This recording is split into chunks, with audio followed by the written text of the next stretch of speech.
This is a beginning point. This is the beginning of the rest of my life.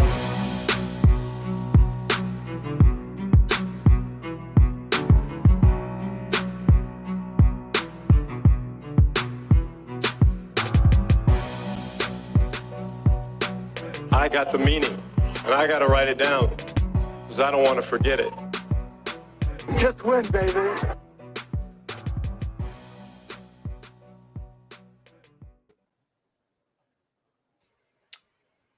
And welcome back to the Gold Jacket Podcast, proudly sponsored by Monkey Knife Fight. I am your host, Jim Nastic, and you can find me on Twitter at Gold Jacket QBs. I'm joined, as always, by the other host of the show, Connor Donald. He can be found on Twitter at Connor10, and we are proud members of the True North Fantasy Football Network. Make sure to check out the entire network on Twitter at True North FFB, YouTube, if you're checking this out right now, on the TNFF network, on the internet, TrueNorthFFB.com. And on our newest platform, still haven't figured it out. Woo. Instagram, True North FFB. You can find articles, rankings, podcasts, streams, and so much more. Welcome back to week 8 of the NFL season. And we have a special episode today because we have another guest coming on to talk about an innovative tool known as, I do not know actually how to say this, but it's the DOCE. I like to call it the Dolce Gabbana. Plus, our guests will be talking and joining us about the Tuddy and Muddy, diving into the latest booms and busts and whether they will stick or not. Then I will go bananas, and I have been going bananas this season, sponsored by Monkey Knife Fight. And I'm giving you my favorite MKF prop game for Thursday Night Football, which I am 12 for 15. And if you like that, and if you've been watching the show and following me along on Twitter, then we're going to wrap it up with Gold and Fool's Gold, where these guys are going to give you their week 8 starts and sits. But first up, what is happening, Connor? Man, not much. Apparently just fucking this whole broadcast up. But otherwise, doing good. And I'm excited for tonight. So let's dive right into it because we got lots to get into. But let's start by introducing first our guest tonight. He does it all. He's a jack of all trades. He's a creator of Some Yards at Some Yards on Twitter, which is an awesome cause that focuses on teaching kids with special needs how to play fantasy football. I know he didn't get it off the ground this year, but I'm sure he's going to work on it again for next year. He's also the creator of the Fantasy Intervention at @JoinOurCircle_ on Twitter, and he writes and ranks with the Dynasty Nerds, plus is a senior analyst for the Player Profiler. He is Chase Vernon at @FF_intervention on Twitter. What's up, Chase? What's going on, guys? I actually recently, and this is not in my bio or anything, so I don't blame you for not knowing, but I actually recently partnered up with a Trophy Smack as well. So I'm kind of like their content manager over there, but we're putting together a bunch of fun content over there at TrophySmack.com. You guys can go find it in the Smack Zone. We just talk shit to each other. Like, that's pretty much what we're writing articles on, is literally like talking shit and how to talk shit and victory lapping. And, you know, like the waivers came out today, right? And so I just turned in my article. I think it might be out right now, but like, waivers came out today, and I saw like, oh God, who was it? Like Randall Cobb is one of the guys you need to pick up, and Elijah Moore. And it's like first off, who the fuck would you drop for that? And second off, like, why would you actually run them out into your lineups, you know, with limited possibilities? I mean, it's just it's outlandish. It's insane. So, you know, we actually write articles on who not to pick up, you know, for waivers and try and go a little bit against the grain. So it's a lot of fun. It's the Smack Zone at TrophySmack.com. Well, I'm so glad I write the start-sit pieces because I don't envy the people who write the waiver wire pieces this late into the season trying to figure out who the hell to pick up. So I respect you, Chase, for that fact. But we brought you on because Jim and I are actually big fans of this new tool that you've kind of been pumping into some of the group chats we're in together, and that is the Dolce Gabbana, as Jim would like to call it. But it's actually the dump-off containment efficiency score. So first of all, what is the dump off containment efficiency score? So I'm actually calling it the DOCE, right? DOCE, the DOCE. And it's pretty much a way to measure defensive ability to contain pass catchers.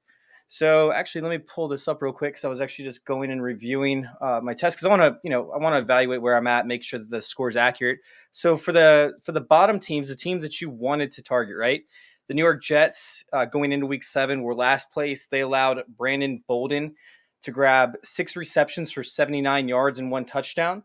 The Tampa Bay Buccaneers allowed Herbert over there, Khalil Herbert, to grab 5 catches for 33 yards. That's 8.3 points. Our threshold is 8 points. We want to see more than that for a running back to get in the air.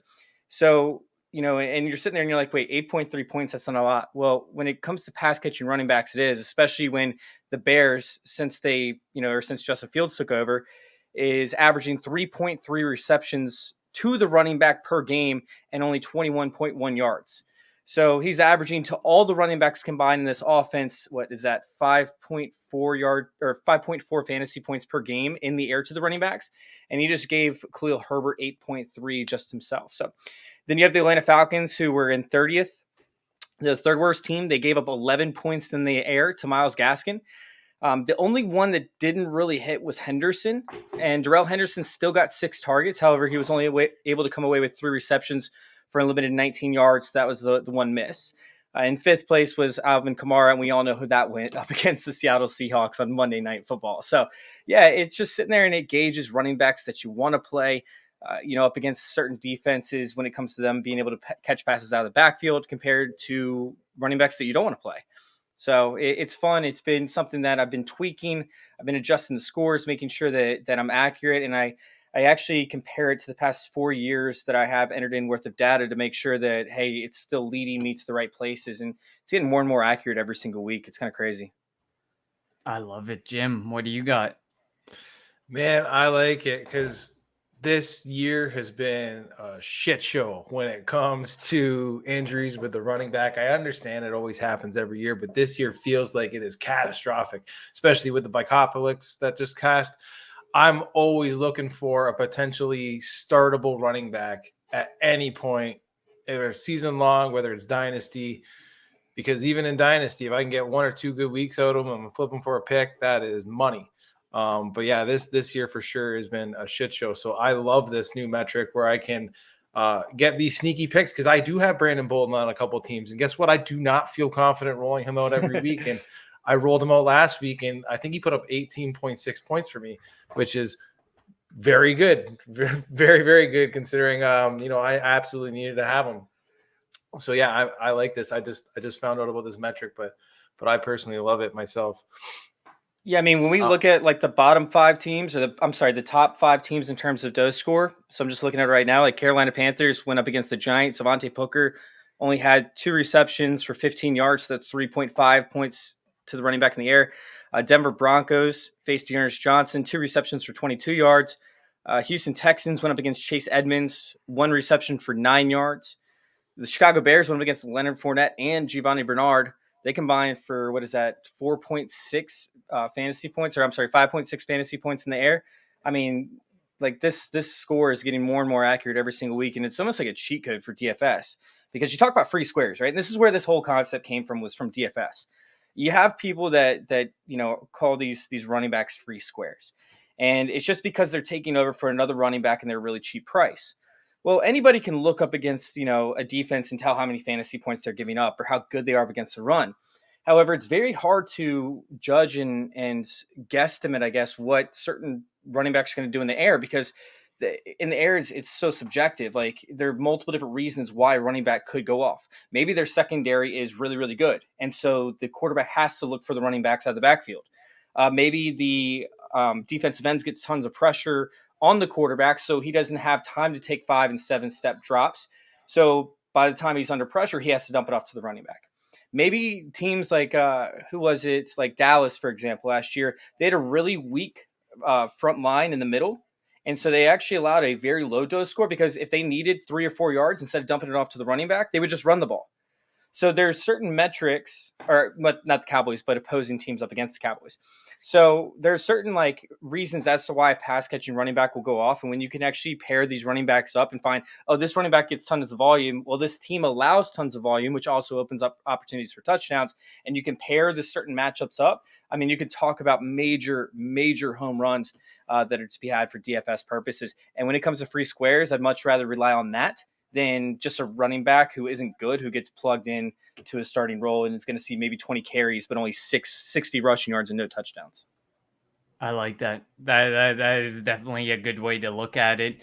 Especially you don't want to grab that second option on the ground who's, like you said, only going to get you a couple yards per carry and get you like 30 yards on his 5 or 6 carries or 8 carries or whatever it might be. I like that. What are some of the key findings that have come from the DOCE? I mean, you've kind of touched on a few, but what are some more, and what more do you hope comes from the DOCE? Well, DeAndre Swift is really, really good. I don't know if you guys knew that or not.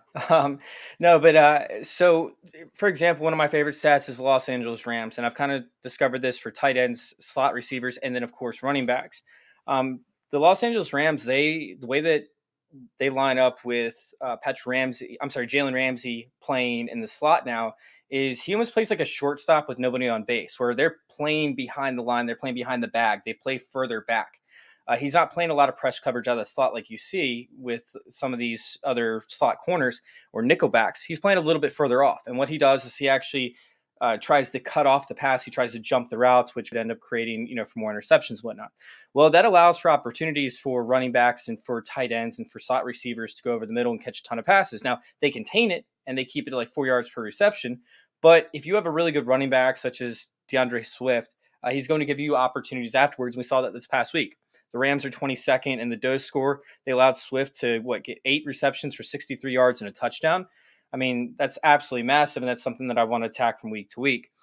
The bigger thing, though, is seeing like which one of these running backs needs like game script dependency versus which ones don't, and which teams allow other teams to pass up against them without having negative game script.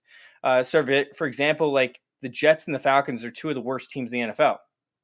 And they allow a ton of receptions, a ton of volume, and a ton of opportunities to pass catching running backs. And you're like, well, yeah, they're bad. But if I go to the top of the DOCE score, the Houston Texans are actually at the top of the DOCE score. The Jacksonville Jaguars are at the top of the DOCE score. So it's not every single team that's bad is going to be bad up against the running back. Meanwhile, not every single team that's bad that is going to be a negative game script is also good up against the running back. It really just depends on what their defense allows and what you can grab from these defenses. So once you actually dive into it, and you guys can go check it out, fantasyintervention.com/DOCE, dump off containment efficiency. You can kind of dive in and see where I've taken certain cuts and certain angles to be able to, find the most out of these players. And there's going to be a lot more detailed variants to come. I just have to figure out how to apply it to the sheet without confusing everybody that's looking at it. Because I actually have my sheet that creates this DOCE score is 6 spreadsheets deep in terms of data entry and everything. I love it. I think that's great. And you know what? I think it also offers a cheat code because you kind of made a good point there about in the slot and tight ends, because I feel like there's kind of this, it's very similar, the dump off approach and using the slot and going up against tight ends, because I can imagine the Philadelphia Eagles are pretty bad on this score because they suck against tight ends. They suck against the slot. They suck against running backs from an overall perspective. So they're probably pretty at a pretty high point there. But I feel like your system can also create a cheat code for the slot and the dump off game as a general sense, which is really fascinating. Jim, you got anything to add? No, what I wanted to know is, since my term wasn't right with the Dolce Gabbana, I want to know who do I need to up my dosage on for this week when I'm looking for some potential running backs because I am riddled with injuries. So there are a few running backs that I'm checking out, and right now, I still haven't even entered in the data from last night just because I've been so busy getting everything with Trophy Smack lined up today and getting out articles for myself and Mike Fiala, Daddy's Home FF, and Cooter Doodle, of course. We're all getting everything set up over there at Trophy Smack. But anyways, I was sitting there and I was looking at some of this stuff today. And for example, Kenny Gainwell, I believe he has the Lions this week. And the Lions, they actually allow a lot of touchdowns to the running back position in the air. The main reason is because I believe it was like week 2, I think it was. Aaron Jones destroyed him and got like 3 receiving touchdowns against him. I think 4 touchdowns as a whole. But that obviously kind of bulled up their score, but they ended up kind of like mellowing out a little bit. And over the past few weeks, they've actually allowed a lot of fantasy points on the ground, in the air to opposing running backs. My only fear is with Kenny Gainwell, we don't know when we can utilize him. I mean, we don't know when he's actually an asset. Like Tampa Bay is the 30th ranked team now going into week 8, the 30th ranked team up against pass catching running backs. And yet they didn't even run Miles Sanders or Kenny Gainwell up against the Buccaneers on Thursday night a few weeks ago until the halfway through the third quarter. So we don't really know who to trust with the Eagles. Now, yeah, Kenny Gainwell is a great addition, but trying to trust him is very, very difficult. Certain teams that I'm attacking will be the Atlanta Falcons, the Detroit Lions typically, the Colts, the Chiefs. The Rams are becoming a new hot thing as of late. Obviously, that's majorly influenced by Swift. However, even before then, I was still attacking him with slot receivers and tight ends. Now it feels like they're starting to roll running backs out into the flats and into the center of the field. That's how teams are attacking them. So that's another way. And then the Seahawks, because the Seahawks, you can actually use them. Obviously, we saw Derrick Henry destroyed, but you can use them as a running back on the ground and in the air. In comparison to last year, the Seahawks were actually epically bad up against pass catching running backs. Like, it wasn't even relatively close how bad they were. They were horrific, but you couldn't run on them. So, like Chase Edmonds, for example, right? Because Kenyon Drake was still in town. And everybody's sitting there and they're like, oh, you got to play Kenyon Drake. He just came off of a 40-point performance. I think he played the Raiders. I'm pretty sure I'm correct on that. It was like a Monday night game, and everybody's talking about how crazy Kenyon Drake went. And then they have Seattle lined up. And they're like, oh, you got to play Kenyon Drake up against Seattle. And I'm like, nah, this is a Chase Edmonds game. Kenyon Drake goes out, gives you like 5 fantasy points, and Chase Edmonds goes out and gives you like 29 or whatever the number was. I don't remember. It was last season. And then he does it again later in the season. Chase Edmonds goes off again. So when you see running backs, I mean, teams that are actually good up against the running back position, like overall, like, you go onto whatever your platform is and you see, oh, they're ranked 10th overall. And then you go to the DOCE score and you compare and you're like, whoa, these guys are really bad up against pass catching running backs in the air. That means that almost all their production is being had in the air, right? Because they're not getting any points on the ground anyway. So all their points are accumulating in the air to these running backs. So if you have a guy like a JD McKissick, maybe, like that's the time that I would want to attack a JD McKissick or something along those lines. But yeah, it's all week to week. I haven't gotten my data entry in yet or my predictions in yet for this upcoming week, but that should happen by Thursday or so. Well, that actually is really a good point about the Seattle Seahawks, because last night you have 20 carries for 51 yards for Alvin Kamara, but he completely went off through the air. Like, I can't remember what his stats were specifically, but I think he was close to or over 100 yards, and he was targeted 10 times at least. Like, he was constantly targeted. So definitely a good point there. And I guess lastly, have you been able to make the connection? Is it just week to week, or it's kind of coming out like you've been able to make this connection more from a longer standpoint, like through a whole season or from year to year, depending on how defenses change, right? So I've never been an Excel guy, right? Like, I've never been a computer guy. I didn't even own a laptop until like 2 years ago when I started out, the Fantasy Intervention podcast. Like, not even kidding you. Now I'm designing websites and building spreadsheets, all that stuff. So I've kind of taught myself how to do it. But I've always had in my mind like this mental build out of pass catching running backs versus normal running backs when you can play them. And although I wasn't accurate all the time because I didn't have all the data obviously stored in my head, I wasn't able to know. But there were certain teams that I tried to attack when it came to that. So now that I'm able to actually put it into data form, and I do have the data from the previous 4 years or so, it's allowed me to kind of go back and test all of my theories and everything that I've put together. So just to show that it's accurate. I mean, and that's the biggest thing, is making sure that I'm right, because like I have one rule, and that's you don't fuck with people's money. Like, you don't. So if I'm telling you that you can go out and play a guy, I do not want to fuck with your money. I want to make sure you're making money and that you're coming back to me. And when you start fucking with people's money, then that's a huge issue. So like, for example, I mean, I had one take out of 4 end up missing from last week. And that's even too much for me. I want to hit on 90%. I want to hit on 95. Now that's unrealistic coming from a fantasy football aspect. Like, if you had a tool that hit on 90% every single week, you'd be a millionaire at this point. Well, I might have that. I just have to figure out all the rest of the positions as well. So, hopefully I can hit on a higher rate than 80% moving forward. But this week was pretty damn good. I like it. And you know what? Jim and his Going Bananas is getting pretty close to hitting that 90%. So we're getting there for you, Jim, at least. But Jim, do you got anything before we move into Tuddy or Muddy? No, this has been fantastic. I really think this has been informative and should help people. At least, like, for me, it seems more like a waiver wire tool for myself, or at least like a cheap trade target. You know what I mean? Try to get a guy, maybe look a couple weeks ahead on a schedule, see attack a dose score like that, and try to get a guy on a dip.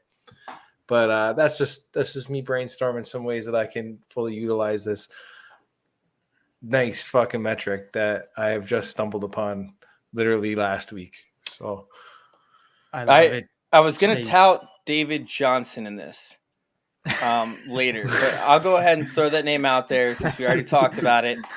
David Johnson is seeing an increase in snaps now, 3 weeks in a row. He's seen the 8th most receptions, I believe, and the 11th most routes run. I might have those two confused, but it's like 8th most receptions and 11th most routes run over the past 3 weeks for the running back position. He goes up against the Rams, who just got torched by DeAndre Swift. Like we talked about, what was it? 8 receptions for how many yards was it? 63 and a touchdown, whatever it was. He got torched. So that is somebody that I would, if I'm desperate for a running back and I need some upside, let's just say I'm projected to get blown up by 30 points. I know I don't have a chance in hell. Then David Johnson is somebody that I would tackle. I like it. That's definitely a good one. I know I made fun of you before we came on the air, but hey, you guys stick with the tool. Yeah, you know, if it works, it works. It could definitely be a good thing. But we love the tool, and make sure you check that out with Chase and follow him along in his journey to continue to improve this tool, this really innovative tool. And it hopefully will continue to find even more ways to utilize it, even if you from a personal perspective. So love it, Chase. Thank you so much for taking your time on that one. And now you get to join us for the rest of the Gold Jacket podcast and go through what we usually go through. And we're going to start with Tuddy or Muddy. And basically, I have found some trends or some big weeks from the last couple weeks that I want to discuss. And we want to know if it's a Tuddy. Is it going to stick? Is it going to continue to happen? Or is it muddy and you're kind of, you're murky on the situation. You're unsure of the situation. And we're going to look at this more from a dynasty perspective, because then we'll move into Golden Fool's Gold and look at it more from your season long and your week-to-week perspective. But feel free to throw in season long it's Tuddy, but muddy for dynasty. Feel free to throw one of those in, because we often do that as well. We're going to start with someone who the Gold Jacket podcast truly loved, and that is Tua Tagovailoa. He was a QB1 this past week with 28.54 PPR points. The rumors are swirling like crazy about Deshaun Watson, and the underlying opinion seems to be that Tua's just not that guy. He didn't play in 3 games and left the game early, but produced 20-plus points in his 3 full games and 25-plus in 2 games. By per-game average, I found out today, in his 3 full games, he would be the QB1 in points per game average at 26.8. The majority of his stats are up, whether that be average depth of target, completion percentage, touchdown percentage, yards per game, but also his interception percentage is up, as you can tell by some of the bonehead interceptions he's thrown through the season. We'll start with you, Jim. Do you think this is a Tuddy that he sticks as we'll stick with fantasy asset? We will ignore the real life aspect of it. As a fantasy asset, is this Tuddy or is this muddy? It's kind of muddy because his best moves have seemed to be coming after he throws the interception, which is kind of unsettling. I am a big fan. I don't know. It just almost seems like he needs to throw the INT before, you get that 115.8 QBR rating and 2 touchdowns. And anyway, I like Tua. I think he's not exactly set up to succeed right now in Miami. Agreed. I thought they were, setting him up. Listen, I love Jalen Waddle. I thought they were setting him up with a good mix of not superstar, but solid enough veteran wide receiver presence and good enough youth mix with Waddle and Gesicki. I did not believe in the run game. I never have believed in the run game. I actually thought it was going to be Malcolm Brown that took over this, who before going on IR was getting a lot more snaps every week, but that's besides the point. I don't think that he's set up to succeed this week. So for season long, it's very muddy. I don't think with the rumors swirling around that his job is even safe in Miami. Like, yes, Brian Flores is saying he's the guy. Yes, he's saying he likes Tua. But would you be saying you didn't if you were the coach? Would you really be mind fucking your guy? No, you're going to say whatever you can to help him at least win as many games as possible this season, and then look to the future from then. But that's why I think it gets pretty muddy. I think he can be serviceable in a super flex league if you need some guys. Maybe Zach Wilson's gone down and you want to make some trades. Maybe I don't know who else is fucking Sam Darnold's getting benched for fucking PJ Walker. I don't know. Maybe you need somebody. I don't know. Maybe Agreed. you took Trey Lance, but agreed. I don't think I think that the Miami Dolphins felt based on last year they were set up better than they actually are, which is unfair to Tua in my opinion. What about you, Chase? What are your feelings on Tua? The dude's good, man, and people need to give him more credit. Last year, there was an issue with play calling. They were trying to ease it in. He was only doing 3-step drops for the most part. He had a couple of 5 in there. But they wanted him getting the ball out of his hands. They wanted him getting comfortable with the speed of the NFL. They wanted to make sure that he was not getting hit and that the injury to his hip didn't reoccur. And they didn't have any receivers. I mean, he was throwing to Isaiah Ford like every single week. I mean, it wasn't good. So, moving forward, he's somebody that I think we can trust, and adding Will Fuller to this offense, if he is actually healthy, can actually, only help improve it. Now, the question that I have is, can they end up getting a running game started to be able to help this play action and help the offense open up and get downfield more often? This offensive line has not been playing great, and this play action, people just have not been biting on it because they don't have to, because they haven't been able to run the ball. Myles Gaskin is good enough to be able to handle a full workload, although he hasn't had the opportunity, and the offensive line hasn't been great enough to provide him with that opportunity either. So I need to see more. I need to see better protection. I need to see a better push from the offensive line up against the running backs, and I need to see Tua start to utilize. I need to see Flores and the staff start to call a better game that allows Tua to utilize the play action fake more often. And I want to see Tua roll out. I love Tua, man. I think he's going to be a stud in this league for years to come. And I'm not talking about like stud as in like, oh, he's going to be a superstar stud, but he's going to be somebody like a Matt Ryan who you can trust, as a starting quarterback moving forward. He's going to have his bumps, he's going to have his bruises. And sure, he's not really a Super Bowl caliber quarterback, although Matt Ryan did make it 1 year, but he's going to give us stats for years to come. He's going to be a good quarterback. Agreed. I am doing some work on Tua for my start and sit piece that will be coming out Thursday morning through True North Fantasy Football. And Tua's O-line has allowed the most pressures in the NFL at 110 and the most hurries at 89. So definitely sticks to your point there that he is not being protected well. He is not set up for success. And I mean, we loved him on the Gold Jacket podcast. We were touting him over Joe Burrow. Still do love him. We're likely wrong in that regard. He's probably more of a safe approach than Joe Burrow, who's got the way sexier ceiling and way nicer ceiling, but he's still not being given seemingly the proper opportunity, and the weapons aren't around him because, I mean, at this point, have the weapons actually played a full game together? I really don't think so, because they've been running into some injury issues and Waddle's banged up. Fuller's been banged up. He was suspended to start the season. It's been a pretty big mess in Miami, and some team will probably be very lucky to get him when Miami arguably moves on and goes to Deshaun Watson.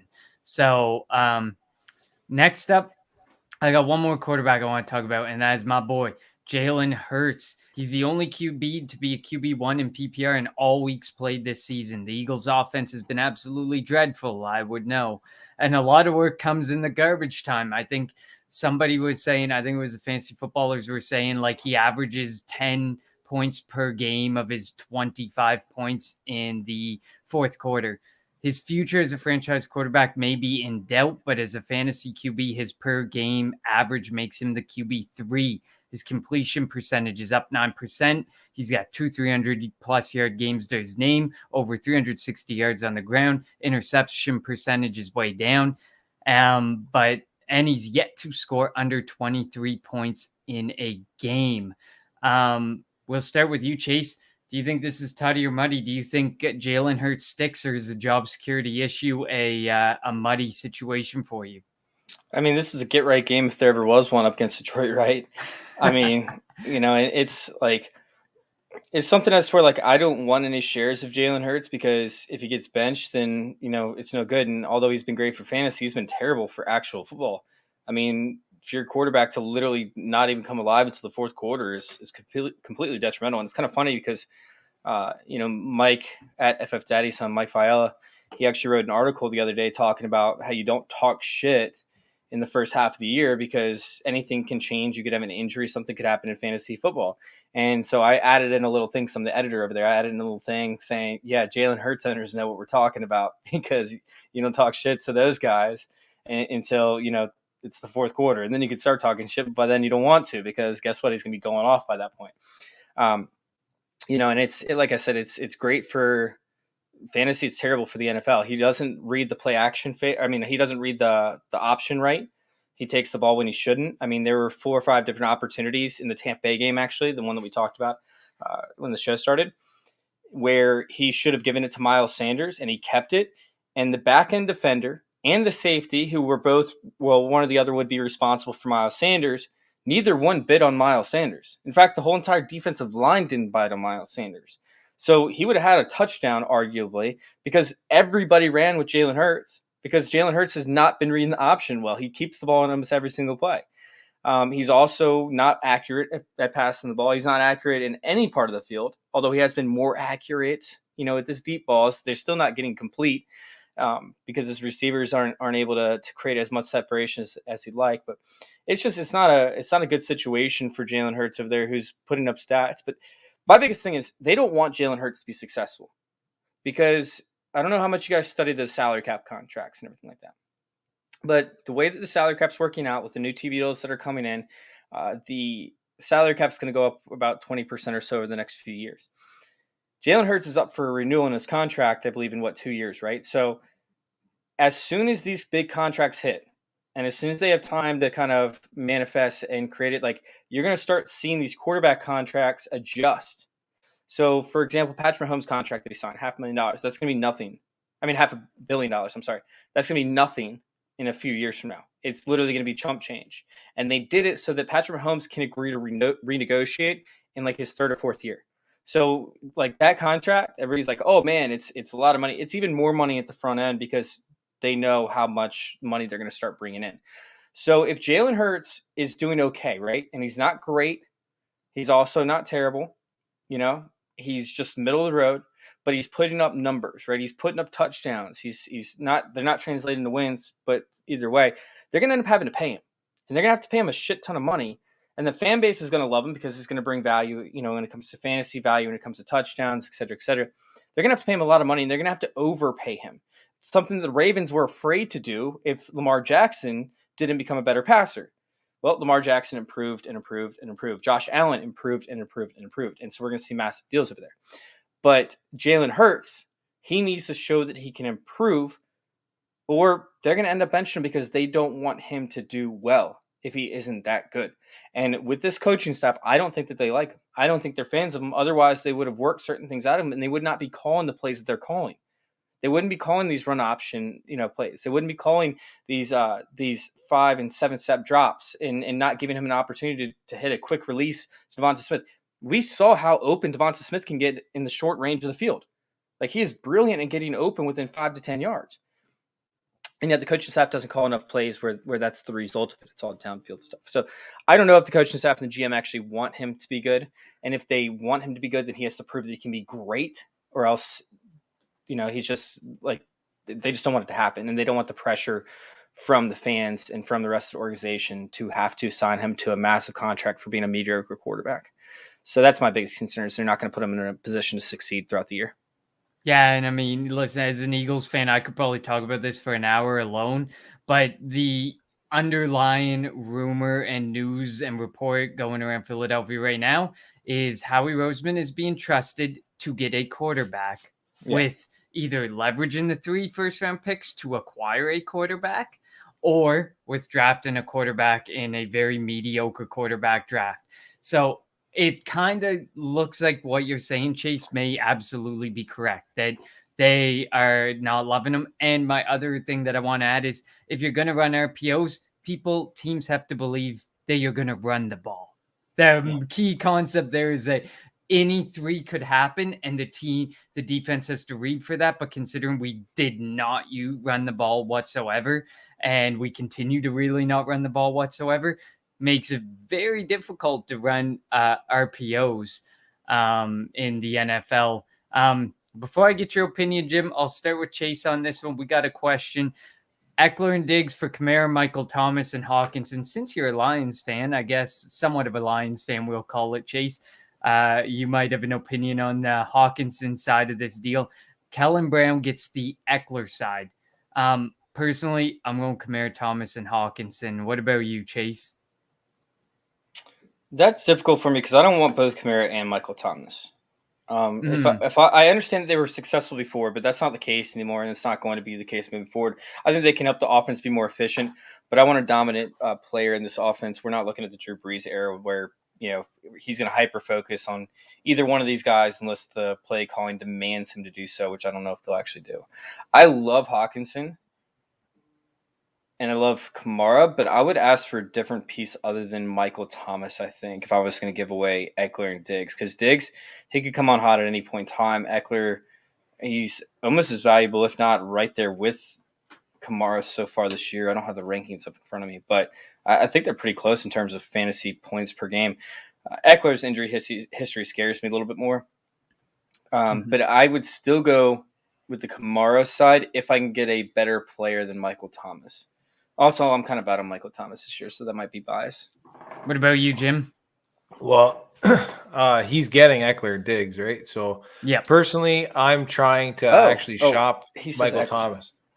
Yeah, right. So I'm actually trying to shop Michael Thomas as well. I don't think he is going to be what you've seen him be in years previous. I do like Kamara though. If this was the only option on the table, I would accept it, but I would also maybe send a counter where it's just Michael Thomas and Hawkinson for just Diggs. That would also be something there. I'm trying to sell while Michael Thomas still has name, brand value, and the nostalgia before you even see him fucking play a snap. Trying to get him gone. So if Buddy wants Hawkinson and he's interested in Michael Thomas, I'd be trying to do a Michael Thomas Hawkinson for Diggs, but I'd also leave that table or that trade still on the table because if it gets rejected, I am smashing it immediately and taking the Eckler Diggs side. And just a heads up before you throw out the your take on Jalen Hurts, Austin Eckler is the RB4, Alvin Kamara the RB6. They were separated by 1.3 points per game. I know it's pretty much.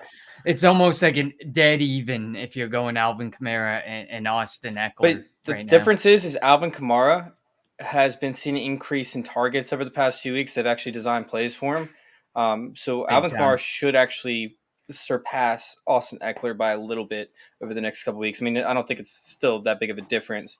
But yeah, I mean, Jim brought up a good point. It's like, hey, Michael Thomas and Hawkinson for Diggs. I think at that point, it would just depend on who my backup tight end was because I don't want to end up having to stream tight ends this year. A lot of the you don't. I'll stream them. I'll stream them to get Diggs. For that, I'd stream to get out from Michael Thomas. I think that's the price you pay. Yeah, and I don't like Michael Thomas. I'm out on him, but yeah. And that Kellen makes sense. Brown, I would be sending another offer for Michael Thomas and Hawkinson just to get Diggs. But like I said, I would also leave that offer up on the table. And if it gets rejected, I'd smash accept. And then I'd also look to see in your league who is Eckler hungry because I'd also be looking to move him. Diggs is the guy that I really want in that piece. Yeah, because Eckler and Kamara are basically a wash. So you are getting like the Diggs for Thomas and Hawkinson deal essentially if you were to leave it. But it looks a little bit better if you get to keep Kamara and bring Diggs into the fold. Well, so can I ask you guys a quick question? Is this the right time to try and move Michael Thomas? Or would you wait till we started seeing practice reports? No, I think this is the time. I think right now, before you get any practice report setbacks or any bullshit like that, missed fucking practices, sell the name value right now of Michael Thomas and the nostalgia of his touchdown dominance with Drew Brees. Forget it. I think this is a new era. And again, like Marcus Callaway's shown enough to at least warrant looks. Like he's not going to get the I don't even know what his share was before, but I know he had like a crazy share at one point. Yeah, I don't think he's going to get a crazy target share there anyway. So like I'm selling him right now before you see anything from him. I don't want any reports on him. I just want him off my team if I have him. Agreed. I think if it's for the right offer, don't sell low on him. Try and get it for the name point, the nostalgia, like Jim said. But if you're gonna sell Michael Thomas and you're getting like a lesser piece than what you've seen from Michael Thomas, I don't think I'd be prepared to pull it. But like if you're getting like a high end wide receiver 2, or something in that wide receiver 2 window, I almost think you could do it because I don't think that you're going to necessarily get like a wide receiver 1. Like I don't think you can necessarily sell him at the wide receiver 1 window that existed when he was actually playing and putting fantasy points up for you. But you could get that wide receiver 2 with the 1 upside. Depends. Like I would take, it's like perceived, right? Like you say you wouldn't take a lesser wide receiver, but I think he's on the decline right now, Michael Thomas. So if I can get a lesser wide receiver that I think is on the incline, on the rise, on the up and coming, like let's just throw like a Terrence Marshall who isn't doing shit right now, or Elijah Moore who isn't really doing much that I believe in, or Brandon Ayuk that isn't really doing much. Like those are guys like I would move off of them for, because I think you can get an extra piece in there with that guy. I don't think it's a straight up trade value for Michael Thomas in that situation. Here, and you're Jim, I'll throw some names out for you. These guys are currently wide receiver, let's go 15, 16, 17, 18. CeeDee Lamb, Adam Thielen, Cortland Sutton, Brandon Cooks, Robert Woods. You're not getting any of those guys though for Thomas. Like Thomas, I mean, he was drafted in like the 7th or 8th round this year. So you're talking about guys that are wide receiver 3s that you drafted them. Now they're halfway through the year. As wide receiver 2s, yeah. Because these guys Cortland Sutton I'd be taking. Cortland Sutton for sure, because he's a guy like he's on the up and coming. Adam Thielen, no, because he's on the decline. Similar path with Michael Thomas, and you can't really get anything for him. Brandon Cooks, no, because he's a guy that I think you're overpaying for in this year's situation that isn't going to be popping any more than Michael Thomas. He's on the decline. I want guys like Brian Edwards and Elijah Moore, Cortland Sutton, Terrence Marshall. Like these are the guys that Brandon Ayuk, guys that I believe in, that guys are low on, that I think are ascending values. That you had to bring up Brandon Ayuk, didn't you? I did. What about guys like Rashad Bateman? Like Rashad Bateman's another one. Like if I can get Rashad Bateman and draft picks for Michael Thomas, I'm out. Perfect. That's a good one. Yeah, that's a good one. What about names like Amari Cooper? He's a wide receiver 26 right now. Jacoby Myers, wide receiver 32 right now. Jacoby Myers I like, but I think you can squeeze more juice than that. I think that's where the line is Jacoby Myers. I think that's where the line exactly is like the Jacoby Myers type player where he's a wide receiver 3, maybe wide receiver 4 flex option. And yeah, I mean, I'm sitting there looking at some of these offers the other day. We were talking about Michael Thomas, and I mean, people are offering like 3rd round picks for him and stuff, and they're actually going through. So those people that have Michael Thomas, I mean, like they're scared, they're nervous. That's like you're not able to get anything. That's way too low. What, a 3rd round rookie? Like no, like it was actually that's a shot in the dark. How often does 1/3 hit? 2/3. Yeah, this is the value of Michael Thomas. I'm telling you, like when you go into Dynasty Trade Calculator, and we are talking Dynasty, right? Yep. Yeah. So I think those are just like feeler offers, though, right? Like these are offers that have gotten processed. But like 9 out of 10 times, I think that offer gets rejected. That person's probably feeling though. That person's like, "What do you think of 2/3 for Thomas?" That's what I think. I think and like, then the owner accepts. The owner accepts. Like, no, I'm sorry, I couldn't be proud of myself if I knew I took 2/3 for Michael Thomas, unless you're in like an 8-man league where you're looking even at like the 24th best player in that draft class landing to you. Yeah, absolutely. Like maybe we could talk. But Jim, what about Jalen Hurts? So we'll move on. You know what, man? Garbage time points are still points. I think it's definitely muddy, though. I think at some point in this season, you're going to see Gardner Minshew for all the reasons why Chase has already outlined. I don't think Philadelphia likes him. I think, this is the fan base that fucking hit Santa Claus. I'm never gonna let them live that down. Like they like, and I was talking about this actually at work. Like Philadelphia is so fucking right now they want instant gratification and they want to see what they have in their shiny new quarterback. And as soon as like anything isn't as shiny as it is, they just want to throw them out the guys. It's like my nephew with Christmas presents, right? He's like, oh yeah, this is sweet, sweet, sweet. 5 minutes later, he doesn't really care. You know what I mean? Like it's just really, really weird. And again, this is a team that actually, no, they had the pieces set. They had all the pieces set for Jalen Hurts, I think, to succeed. So they had better pieces than what they had for Carson Wentz. I mean, the fact that you went out and you got Devonta Smith, you got Kenneth Gainwell, like you got some additional pieces. They were given the support to allow Hurts to succeed, but did they really ever want need better play calling? Is it agreed? 100% agreed on that front. Next one for me, JD McKissic outsnapped 46-30 and outproduced Antonio Gibson in PPR this week.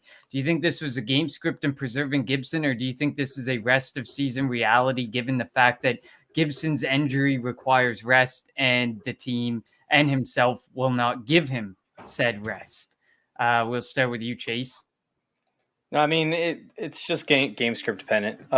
Antonio Gibson is obviously dealing with some injuries, but the reality is, like studying the DOCE score and everything that we talked about, it's all game script dependent. If we see some of these players, if we see some of these opportunities where Washington's down, like they were up against Green Bay, like they were up against the Chiefs, we're going to see a lot of McKissic. McKissic's going to be a stud in the receiving game for the most part, just like he was previous years. And Antonio Gibson will probably return back to his volatile role as a running back on first and second downs, playing a little bit less third downs than what we saw. But last year, when I was looking at the numbers, Antonio Gibson saw like 20% of the snaps on third down. So that's probably what we're going to revert back to moving forward for 2021. Perfect. And before we move over to get Jim's opinion on it, we do have another question. I'm guessing this is Dalvin Cook, Jonathan Taylor, or Aaron Jones for the rest of the season. Chase? Oh, JT all day, baby. Jonathan Taylor. He's a stud, man. Agreed. 100%. But this show, the Gold Jacket Podcast, is not a Dalvin Cook supportive show, so I don't think you're going to get a say in yes on the Cook aspect of it. And Aaron Jones, I mean, that, man, I don't know. That's spotty. Well, they missed the real RB1 on the rest of the season. Who's that? Rest of the season, I'm actually going Aaron Jones with that. I'm going so? Aaron Jones. I'm going Jonathan Taylor too. But I mean, you do have to think like so right now Marlon Mack and Nyheim Hines are splitting because they're trying to garner some sort of trade value for Marlon Mack. So what happens when Mack's out of the picture? And we're back to the 1-2 split that was there. If it happens. Which it damn well should. You should be any type of value you can get from Marlon Mack. Come on now. But for the rest of the season, I'm going Aaron Jones, especially like now you got him going up against a Thursday night with no Devontae Adams. I think he's going to feast, man. I don't know. I'm going Aaron Jones. I think he's got a better quarterback. I think he's got a better situation in the share that he's going to end up handling, and I think he's a better talent, to be honest with you, than JT right now. So that's just my 2 cents. The real RB1 though. No, it's DeAndre Swift, man. It's DeAndre Swift. He's the real RB1 for the rest of the season. Come on now. Maybe he doesn't have. Don't look at the jersey hanging behind him. Or all the trading cards or the autograph helmet. No, but DeAndre Swift is definitely going to be the RB1. We're seeing, 45 routes run over the first 2 weeks by Jamal Williams. And then the previous 3 or 4 weeks, I believe. Maybe even over the first 3 weeks, Jamal Williams ran 45 routes. Over the past 4 weeks, that's what it is. Over the first 3 weeks, Jamal Williams ran 45 routes. Over the past 4 weeks, Jamal Williams has only run 25 routes. So we're starting to see a bigger and bigger role pick up for Swift. It started in the fourth quarter of 2 weeks ago in week 6. Week 7, they knew that they needed to get him involved early, and we saw what happened right off the bat with the touchdown. Boom. We're going to see DeAndre Swift involved in the running game a little bit more often. We're going to see him involved in the passing game a lot more often. And when Tyrell Williams, if he ever does come back, it should help open up the offense get some of those safeties off. So we're going to see some of these runs or these dump offs that are resulting in like 6 yards. They're going to start resulting in 8 to 10 yards because there's going to be no safety help over the top to contain him, because they're going to have to worry about the deep ball more often. DeAndre Swift's going to be a monster rest of the season. He's RB1. I love it. I love the opinion. Now, Jim, what about you on the J.D. McKissic, Antonio Gibson stance? So I'll take this real quick. I think it's a Tuddy. I do think he's going to continue to see looks as they load manage Gibson with that shin. He's very good at catching passes already. That was something that we all just wished would go away. I know he had like something like 30 in 3 games with Alex Smith last season or something crazy. We all just assumed that that was going to be Gibson's work, and he got a little bit of it. But I think this is, as we talked about last week with Edwin, and I think more and more about it, Gibson's a guy that I'm trying to get out from. And so I think he's going to be a thorn in Gibson's side for the rest of the season. So I think it's a Tuddy for him. I love it. Next up, Michael Pimen. He was a wide receiver 8 this week and is currently the wide receiver 20 on the season. He has 3 20-plus point games and 5 10-plus point games. He's seen 7-plus targets in 4 games now, and 4 or less only 3 times. Is Michael Pittman a dynasty wide receiver 2? We'll start with you, Jim. Absolutely. The son of a Super Bowl champion, Michael Pittman Sr., you better believe this guy's got championship blood running through his veins. I love him coming out. I'm glad to see. I think the latest statement last night or a couple nights ago was Carson Wentz loves to throw the deep ball, and baby, I love it too. So I wish he had a little bit better of a quarterback throwing him that deep ball, but as of right now, yeah, I think Michael Pittman is definitely a dynasty wide receiver too that you could maybe sell a little higher, because if you ask people, there's about 15 or 16 wide receiver ones. So I think you could probably fall in that range. What about you, Chase? I just think it depends on the situation. That's somebody that I don't have too many like massive opinions about like moving forward, just because I think that it is extremely situation dependent. God, that's tough for me to say, to be honest with you. Would you draft him in your top 24 wide receivers? So I would, based off of Carson Wentz's production. What is he, wide receiver 20, right? Currently, yep. Yeah, so Pittman's somebody that he's in the background of my banner profile, so I like him a lot moving forward. But if we're going to sit there and we're going to see T.Y. Hilton not be able to stay healthy, right? We're going to see, Paris Campbell's out now. Like, he can be the focal point of the offense, and that's fine. But teams are going to start realizing that, and they're going to guard the box. They're going to stack the box, and then they're going to double cover Pittman. So, like I said, he's just so situation dependent, because yeah, if he ends up getting the volume, great, but you're not going to get yards after the catch. And then you're talking about, having big hits and just contested catches, and that kind of will wear on a receiver throughout the season. And then all of a sudden you're left with dud weeks because maybe he's not good enough to beat coverage yet. And I think that's where Michael Pittman's at. I think he's very good in one-on-one, but when it comes to double coverage, you have to be like Devontae Adams special, and he's not there yet. So as we continue to see him develop, and as we continue to see if the health is there for T.Y. Hilton, and if he can get any help anywhere else in this offense outside of the run game, I think that it's tough to sit there and want to bet on him week in and week out for the rest of the season. So I think it's a little bit muddy, but I'm still on board. I still have a ton of shares of him, and if somebody offered me a decent deal for him, I'm taking him in a trade every single time, because I like Michael Pittman a lot. It's just, I have to get the right deal, and it's something to where, like, I'm not willing to give up a ton just to acquire him. And if I already have him, I don't really want to trade him, just because I want to kind of see the situation shake out. I love it. Great take there on Michael Pittman. Wide receiver and a tight end quick here. Calvin Ridley finished just outside the top 24 wide receivers this week. He's currently by a per game average of wide receiver 28 in PPR. He's seen 10-plus targets in 4 of 5 games, but he's yet to score more than 20 points in a game, but he hasn't scored less than 10. His percentage of team air yards and targets are down from the prior year, and his catch percentage is way down over the prior season, but he has less drops. Was Ridley overvalued based on his opportunity, or do you think the situation's just really not great right now? We'll start with you, Chase, because you kind of mentioned Matt Ryan earlier. Yeah, Calvin Ridley is pretty much another version of Juju Smith-Schuster, and that's what I've been saying the whole time. Now, he doesn't play the slot, and he's not a slot receiver. I don't want people to misunderstand what I'm saying here. He's just a wide receiver that was thrust into a featured role, and he's not a alpha receiver.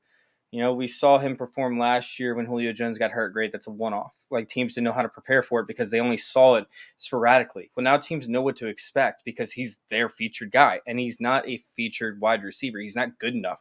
So I need Calvin Ridley to be able to do work with the ball in his hands after the catch, or I need them to get an alpha receiver so that he can see one-on-one coverage and be able to fall over as soon as he catches the ball. He is not a dominant receiver. He never will be a dominant receiver. He will be decent for fantasy as long as they have other options, such as Kyle Pitts, for example, once he develops and becomes a more regular target. But really, I mean, they need a bigger receiver on the outside once Kyle Pitts shifts more to tight end and they move on from Hayden Hurst in order for Calvin Ridley to be successful. The two biggest guys that I had as fades for 2021 were Calvin Ridley and Brandon Ayuk, and I mean, I'm happy with where I sat 100%. I love the Brandon Ayuk one because I wrote an article for TNFF at the start of the season. It was who is our biggest sell, and mine was Brandon Ayuk as well. So, Jim, what about you on the Calvin Ridley front? I think Calvin Ridley I don't think he's not an alpha. I think it's a little bit of a philosophy shift with Arthur Smith. I don't think they have the proper run game in place. The Swiss gadget knife and Cordell Patterson's kind of eating into it a little bit. And I do think they need another wide receiver, just not an alpha type wide receiver. Like, just trying to think like real quick, like even like a Randall Cobb, I think would help him out really. And you could put Pitts back in line, but I think it's like a combination of things. I'm not really a big believer in Matt Ryan. He's like the yo-yo quarterback for me, where I got to pick which year he's statistically going to ball out for you, which week, whatever. I've never really been a fan. I always seem to get him on years where he falls out of, I don't know, what is it, QB 10 range or whatever.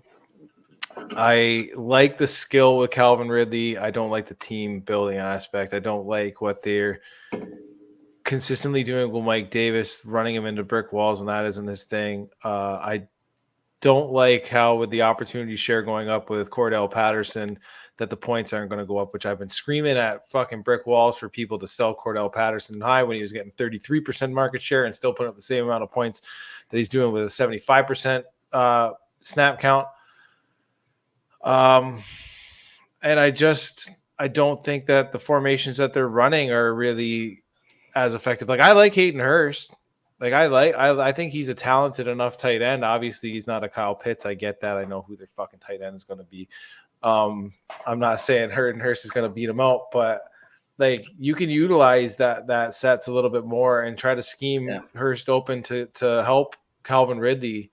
Actually, to be honest, you know who I really think would be beneficial to the Atlanta Falcons? I know he's hurt right now, but I thought he was a really good pickup for the Baltimore Ravens at the beginning of the season. It was Sammy Watkins. As a Chiefs fan, like, I loved Sammy.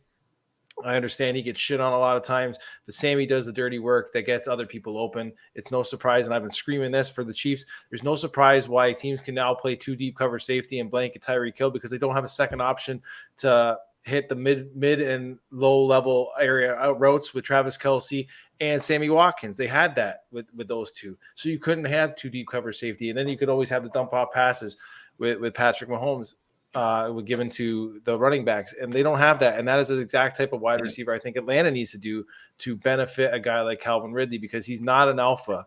Sammy Watkins isn't going to take the number 1 looks, but he is going to do enough that garner defensive coverage and knowing where he is on the field. Like, they're going to have a guy specifically know where Sammy is, and he gets guys open, man. But like I said, he needs not an alpha, because I think Calvin Ridley can be your alpha. I think it's a little money. Love it. And lastly, for Tuddy or Muddy, we're going to wrap it up with Mike Gesicki. He's currently the tight end 3 on the season, and in 4 of the last 5 weeks, he's finished as a top 8 tight end, 3 of 5 in the top 3. 16 plus points now in 4 games and 6 plus targets in 5 straight. Are you now putting Gesicki safely in the second tier of tight ends with the names like Mark Andrews, Dallas Goedert, and TJ Hawkinson? Start with you, Jim. For season long, maybe, but for Dynasty, no. This screams to me like he's going not. I understand he's a lot younger, but like Robert Tonyan, Logan Thomasy to me, where guys just come out of nowhere and they're going to be tight end relevant. We always talk about this. Like, I don't give a shit about the third tier, I'll say, because I think there's only really 2. I think there's 2 guys in your top tier, maybe 3, 1 guy in your second tier, or maybe 2, and then the rest that I want. And I don't care if I don't get one of those 4 tight ends. Really, it's 3 for me, but if I don't get one of those 3 tight ends, I don't care, because I won't spend up for the 4th one. I don't care. Like, I'll wait. I'm the guy that goes after the Dalton Schultzes, the Dawson Knoxes later, because you can get them later. The Tommy Trembles.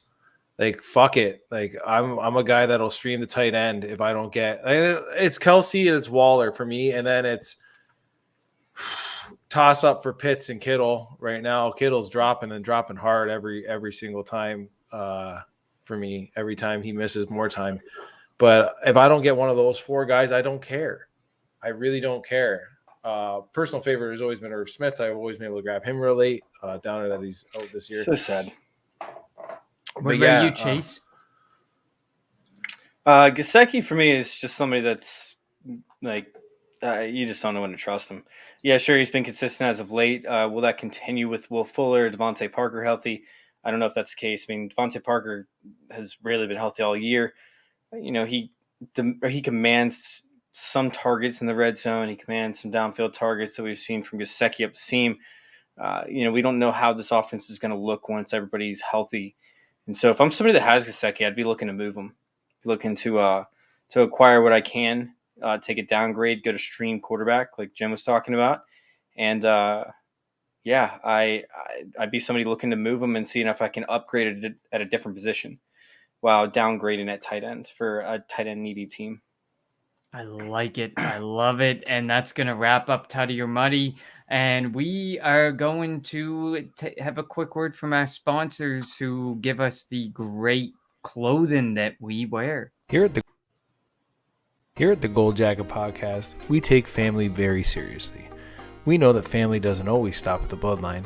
It's a word that ensures trust. It's a word that, well, around here, means that I know that I can count on you to have my back. Viridian Global is family, a family of the Fantasy Collective, and that is the exact reason Viridian Global will have your back. And I don't just mean literally covering your back in the best apparel they can possibly outfit you in. I mean it every step of the way, from finding the brand that fits you best to tracking your order to making sure you are fully satisfied at every step. With over 50 brands a part of the Fantasy Football Collective family, what are you waiting for? Join the family now. ViridianGlobal.com. Love it. Now, Perfect. Jim, that was beautiful. Thank you so much for putting that together That's for us. so cute. Oh my God. All right, Jim, it's time to go bananas. The reason you are paying people to listen to our podcast. Absolutely. I'm loving this. So if you've been following along on Twitter, you know that on the stream I give you one for Thursday nights, and then on Sunday I'm usually dropping 2, maybe 3. Monday I'll drop another one. So this last week we went 3 for 3, unofficially 4 for 4, because I got scared from that San Francisco 49ers game. It did not tweet it out, even though we had Pittman and Mitchell in there for 1.5, but that doesn't count because I didn't tell you. I only told a couple people, but we went 3 for 3. So we're 12 for 15 on the year, Connor. We are smashing. And really, we're 12 for 13 on touchdown dances. We are 0 for 2 on more or less. So we are not touching that ever again on the year. I don't care how ranked the Thursday night games are. But this game is going to be a dandy. No Devontae Adams, but we got the Green Bay Packers versus the Arizona Cardinals. And we're going to keep it real simple. We got the guy who I advocated for earlier on the show, Aaron Jones. And we got a guy who's averaged at least one touchdown a game. He has 2 weeks where he's missed touchdowns, but 2 games where he's had multiple touchdowns. That's DeAndre Hopkins on the other side. And we got Mr. 5 yards and under himself, James Conner with the Arizona Cardinals, because this guy is getting a lot of 5-yard line rushes. And I know Bo on the Point After show was kind of busting my chops and saying they're only 1 yard out, but I don't care if they're 1 yard or 2 yards. He's going to get in. This guy has 5 carries inside the 5 for 5 touchdowns. Aaron Jones, I think, has 2 for 2, 66% rushing market share inside the 5-yard line for his team. And Nuke Hopkins is a gosh darn beast. So I'm going 1.5 tutties. 1.5 is the payout. If you want, you follow me. That's your Thursday night lineup. Hit it, and then you follow me on Twitter when I drop another 2 or 3. And hopefully we go, 13 for 16 on Thursday going into Sunday. I love it. Love it, Jim. All right, Chase, you ready, man? We are going to do Golden Fool's Gold, and we're going to run through some quick starts and sits for the week. I'll let you start it off since it's your first time. We're taking your Golden Fool's Gold virginity here. Give me your gold quarterback. All right, so I have 3 actually because I don't know where we're drawing the line. All right, I don't know where we're drawing the line, and I have like the Bengals up against the Jets, right? I mean, Joe Burrow. That one seems too easy for me, so I'm not going to go with Joe Burrow, but that's like my first one. The second one would be Tannehill. Once again, that just seems like it's cheating, so I'm going to go Carson Wentz on the other side of the ball. I think that, we're going to see a good game out of Jonathan Taylor, but that Titans secondary is just absolutely atrocious. I mean, they're picking on Janoris Jenkins. They're picking on Breon Borders. They're picking on, what's the rookie, Molden over there? Elijah Molden, I think his name is. I mean, they're literally picking on everybody, which doesn't make any sense because you can only pick on one defensive back. No, they're picking on every defensive back over there because the whole entire squad is just so useless. So I'm going to go with Carson Wentz in a massive game, 3 touchdowns, 280 yards, and 1 interception to get you a fantasy win over there, Carson Wentz. Love it. Mine is Kirk Cousins up against the Dallas Cowboys. The Cowboys are going to push the yards and the points. They're among the top 10 in teams in offensive yards. They rank 6th with 1 less game than the other 9. So they've only played in 6 games. All the other teams have played in 7 that rank in the top 10 in offensive yardage. They also rank 2nd in drives that end in a score at 51.5%. Cousins is going to be forced to keep up, which will likely mean a game similar to that of the Panthers and Vikings 2 weeks ago, which ended 34-28 in overtime, and Cousins at his best fantasy output of the season at 32.3 points. That's what I'm thinking is going to have to happen. Might be a lean away from Madison and Cook Day and go to the air because the Cowboys are going to force it. What about Fool's Gold for you, Chase? Is it a quarterback that's not going to perform that everybody thinks is going to perform? Yeah, likely people are going to play him thinking, that he might be a QB1, but likely will, miss, disappoint. Like Pat Mahomes last week with 7.8 points. So this almost made it on my waiver wire trash article that I put out for Trophy Smack today. You guys can go check it out, trophysmack.com, and click on the Smack Zone.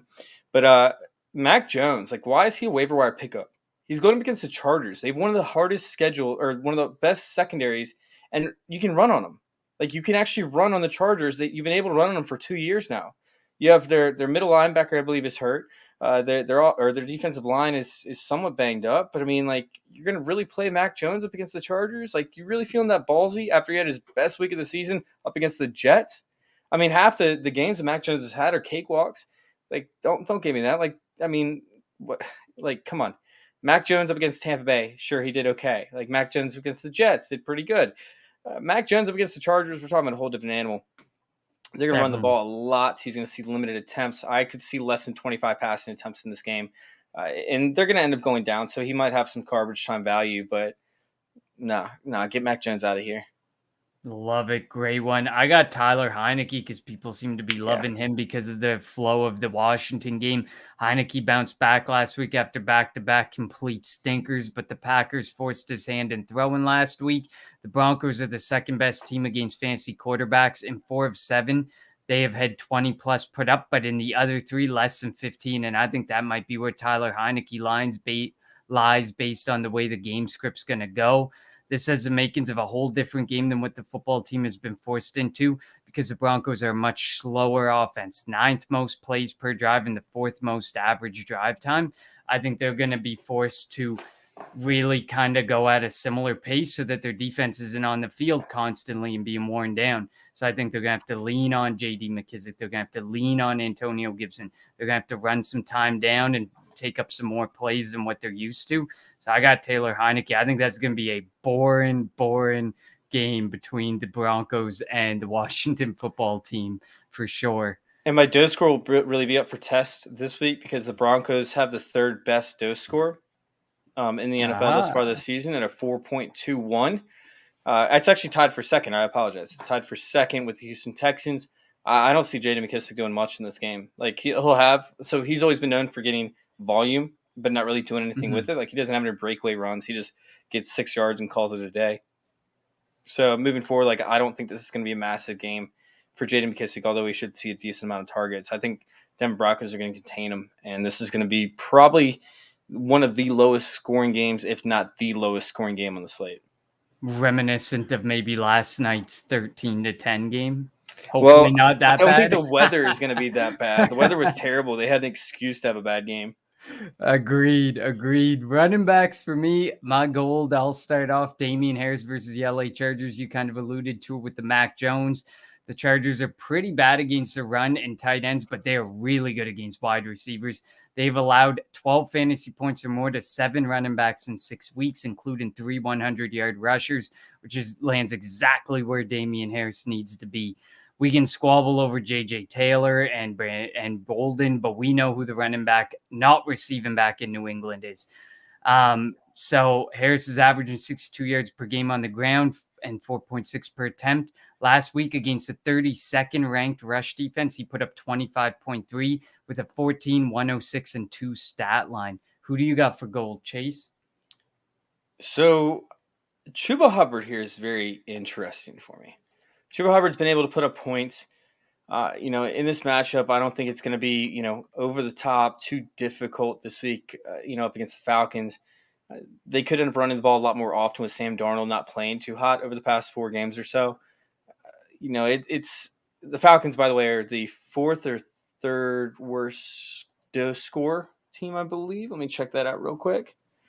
They're 24th ranked. They're allowing 12.3 points to running backs in the air, pass catching running backs in the air. Meanwhile, they've actually played some decent ones, but nothing insanely, crazy on a week-to-week basis. Their overall dose score is 11.15. Chuba Hubbard could actually get some work in the receiving game, and I think that's actually going to smash this week. Meanwhile, we could see him have, 3 carries inside the 5, 4 carries inside the 5 possibly. I think that Chuba Hubbard is going to smash this week, just like he has been doing. I love it. Definitely a good pick on there. My fool's gold, it's going to be Melvin Gordon and Javonte Williams up against that stout Washington front. I put the two together because they pretty much split 50-50 every game. So it's hard not to, combine the two when making this decision. I know I put Javonte Williams and Melvin Gordon as fool's gold last week, and Javonte Williams ended up the RB9 with 17.2 points. But for me, I'm going to go with this because the Washington football team's got a really good defense up front, and the only way you're going to do it is through the air. And I don't know if I trust either of them to do enough through the air to produce and give you top 24 work. They showed it last week. They gave you 24.8 receiving yards in the air last week. And that's something that we could see moving forward with Teddy Bridgewater's health. Teddy Bridgewater did not look right. He couldn't plan. He couldn't drive through his throws. And so we saw a huge detriment to his downfield passing because of it. And the main beneficiaries were Melvin Gordon and Javonte Williams. So that could actually, affect this upcoming week. Washington is one of the worst teams when it comes to guard and pass catching running backs. They are 23rd ranked with a 10.53 overall dose score. So I think they could actually do it this week. Plus Washington just hasn't been good up against running backs, but that's interesting for me. Judy is back too. So maybe, but like you said, he's not doing well at throwing the ball down the field. And so it would be tough to see how they scheme Cortland Sutton and Jerry Jeudy to make that work, because Jerry Jeudy may not be full on 100% either. Like Edwin said last week, maybe not necessarily roll them out right away, but it's hard not to against Washington, who has a absolutely atrocious secondary. Who do you got for Fool's Gold, Chase? It's going to be J.D. McKissic. J.D. McKissic, who, constantly sees containment up against the or Denver, is able to contain pass catching running backs. I talked about it briefly, so I don't think I need to elaborate more than I have. If y'all want to go check it out, go to fantasyintervention.com/DOCE, and you guys can see some of the scores. But Denver Broncos, I believe, are still getting targeted up against the running back. Let me actually look at that real quick. They're allowing 2 receptions per game, so it's not a ton, 24 targets on the season so far. So, yeah, it's not a ton, but they are still able to contain them for only 19.9 yards per game. I believe they've only allowed 1 touchdown so far in the season to pass-catching running backs. That's not great for J.D. McKissic. He'll probably end up with, 4 receptions, 5 receptions, maybe 6 for, 30 yards, and that's not enough to bring it home for J.D. McKissic, because he doesn't have the rushing upside. I need to get touchdowns of J.D. McKissic, or I need to see 10 targets minimum. I don't think he's going to see it this year or this week.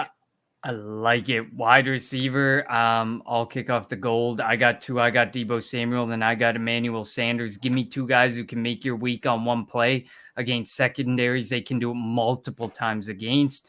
That's Deebo against Chicago and Emmanuel Sanders versus Miami. Sure, you can try rolling Brandon Ayuk out, but it's pretty clear Jimmy G. With Jimmy G out there, you plug and you play Deebo Samuel, and you don't even think about it.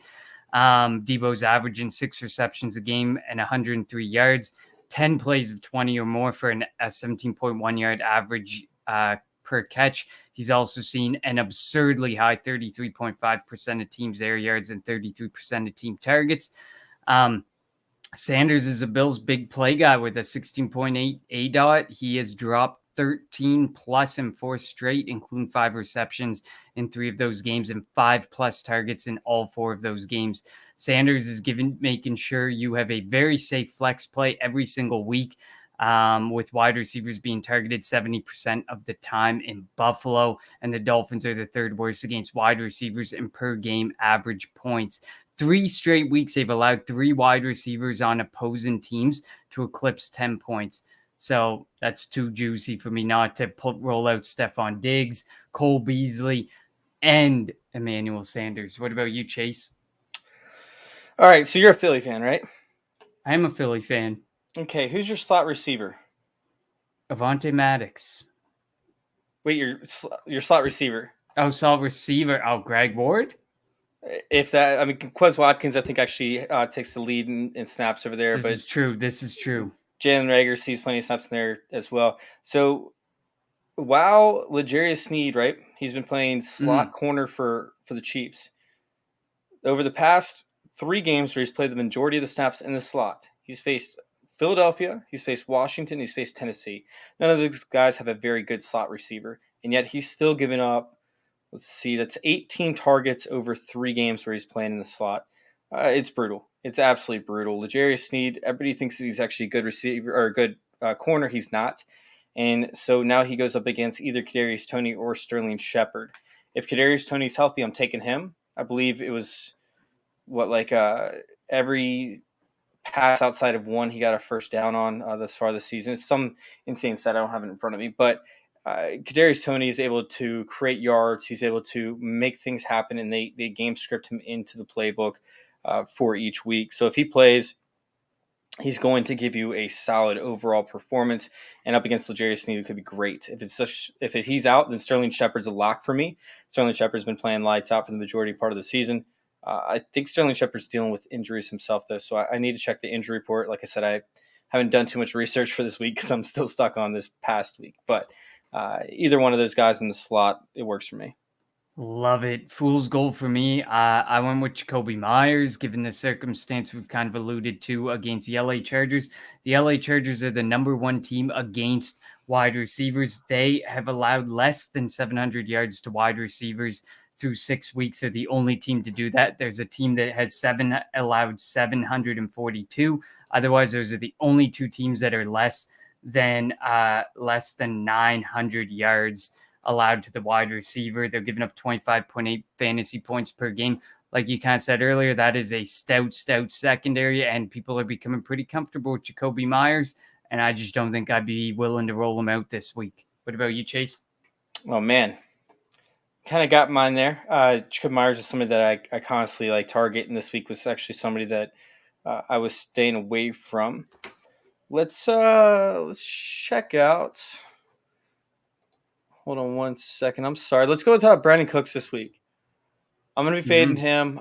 Brandon Cooks up against the Rams. I know they're going to need to pass a whole bunch. I know that Brandon Cooks has been good, but there's a good chance where Brandon Cooks, although he's working outside, the way that Jalen Ramsey actually plays, the outside corner could actually float towards the slot or the middle of the field. Meanwhile, Jalen Ramsey will take the deeper target for those opportunities, and that deeper target could be Brandon Cooks. I'm looking for Brandon Cooks to be shut out this week. Love it. And lastly, tight end before we wrap up. Gold for me, Tyler Higby. He's going up against the Houston Texans, who are the third worst against tight ends. Higby's seen 5+ targets in 5 of 7 games. He's currently the tight end 13. Obviously not too sexy, but he has given 3 top 12 finishes. The Texans are giving up the most touchdowns to tight ends, and only 2 teams tight ends failed to eclipse 10 points. And that's 2 teams who can't figure out who the hell they want to use that tight end.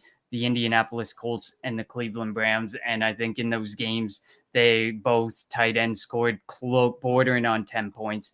So this is a juicy matchup for Tyler Higby. So I'm going Higby against Texans. What about you, Chase? This one's a little bit tougher for me just because I'm sitting there and I'm looking around the league and I'm like, damn, who can I actually roll with? And I'm kind of feeling Zach Ertz this week. Again? Yeah, I know it's again. I get it. But up against Green Bay, right? Green Bay, they've been okay up against the tight end this far this season, but I don't think they've actually played anybody. Sorry, I'm trying to get the stats up in front of me as I'm talking. They have played the Saints, who ended up getting 2 touchdowns on them from, I think it was Juwan Johnson got both, right? He's not even relevant. They faced Hawkinson and gave up 8 receptions for 66 yards and a touchdown. They faced George Kittle and gave up 7 receptions for 92 yards. And then after that, they haven't faced anybody. Ricky Seals-Jones put up 6 for 51, so that's double-digit fantasy points. Uzma had a little bit of a rough outing, I guess, but they didn't need to utilize him because they have Jamar Chase, so why not? Or why would they? It's just something as to where Green Bay is just not very good up against the tight end position when they do play a good one. And Zach Ertz, he still has it. Sure, he drops balls and, he does mess up routes from time to time, but he doesn't have to worry about that in this offense. He should be wide open, plenty of opportunities, and I think they utilize him again. I think he's going to at least have 40 yards and a touchdown on 6 receptions. That's my call. I love it. And fool's gold for me, you kind of alluded to him. I got Ricky Seals-Jones against the Denver Broncos. The Denver Broncos have actually been pretty good up against tight ends. They're only giving up about 8.2 points per game. And there's only 2 tight ends who have actually scored 10 points on them, and that is Mark Andrews and Darren Waller. And unfortunately, Ricky Seals-Jones is neither Darren Waller-esque or Mark Andrews-esque. I think he's going to have a rough game, even though he's going to play 100% of the snaps likely again. I'm going with Ricky Seals-Jones, and I feel like I took your guy, Chase. It's actually the 3rd time you did, but I'm good. I've been rolling this entire time because I didn't look at it. I looked at the show sheet obviously prior to the show, but I was running a little bit behind, so I've been trying to write stuff down. These are my notes right here. So I had all my guys written down on this sheet, and then you've had 3 different ones. So I've literally been scrambling the entire time that you've been going, but it's cool. It's cool. I'm going to go with if Gronk plays Gronk, if not OJ Howard, right? Is there a timetable on Gronk? Has anybody heard? So far, nothing. He could play this week. I know that it was up in the air for this past week and he got ruled out, but I don't know. I was the same way last week. I put Gronk and OJ Howard together because no matter what, you didn't want either of the tight ends. But yeah, up against the Saints, man, I don't trust it. They're porous on the outside. They're actually pretty good on the inside. Whether that's rush defense or pass defense, it's all about the same. If you're going to attack them, you're going to attack them outside the numbers. And although Gronk does run more routes to the outside of the numbers than what OJ Howard runs, which makes me a little bit nervous, I'd still end up opting to fade him, and especially OJ Howard this week. Love it. Jim, anything you want to add before we do our Jim's just been chilling, famed man. outro? No, man, I think it's hilarious, Chase, because the reason why I don't do these anymore with Connor is because he consistently takes the guys that I really want to say. And he's just better at it, actually, than I am. So And I step away just from drop the show sheet. I build the show sheet, and then I go and I fill it in. And then Jim, by the time he gets a chance to open it, he's like, "Ah, well, shit." that. No, Look so at we that. actually Chase. tomorrow night, we Wednesday night at 9:00, right? I do a show with Shane Manila and Jacob Sanderson, and we do something similar. We do players outside the top 20 that can finish inside the top 12, and we actually have a competition where we have point-based skills on it and stuff. So I'll send them the show sheet, just like you were talking about, kind of where you send it to them ahead of time, so they have a chance to do it. But if they don't get it done, then you're hopping in and you're taking the guys. And so it's kind of funny because it's like for quarterbacks, it's outside the top 15 that can finish in the top 12, and same thing with tight ends. But the landscape is so barren some weeks. You're like, dude, I don't even want to pick any of these guys. Like, I'm about to give people bad advice just to try and win a contest. Like, screw me. But it's funny because we get competitive with it, and we're like, all right, we're gonna find somebody. We're gonna find the next gem over here. I love it. I absolutely love it. So thanks everybody for listening, and for those listening, and for anybody who's been watching tonight. Thanks for all your support. We love you all so much. Make sure you rate, review, like, or subscribe wherever you listen to us or watch us. Thank you so much, Chase, for coming on. As always, you can find Chase at FF_intervention on Twitter. And you can also find all his content creation at joinourcircle_ on Twitter as well. Anything else? I thank you for coming on and talking about the DOCE score. That is super interesting. That was so much fun to hear all about it. Anything you want to say to people before we let you go? No, man, I appreciate you guys for having me on. It's fun. Go check us out. Go to fantasyintervention.com/DOCE to check out the dump off containment efficiency score. It's coming up, man. It's making its strides. Love it, and it definitely will continue to. And make sure you check out Jim at Gold Jacket QBs, myself, Connor, at Connor10TEN on Twitter, at True North FFB on Twitter as well. Make sure you smash subscribe on the TNFF network on YouTube, and check out TrueNorthFFB.com. We got 4 weekly shows, and we got 4 weekly articles that are popping out every single week. And for now, next week it's just going to be me and Jim, so we'll be back to normal on the Gold Jacket podcast. But for now, we will see you next Tuesday.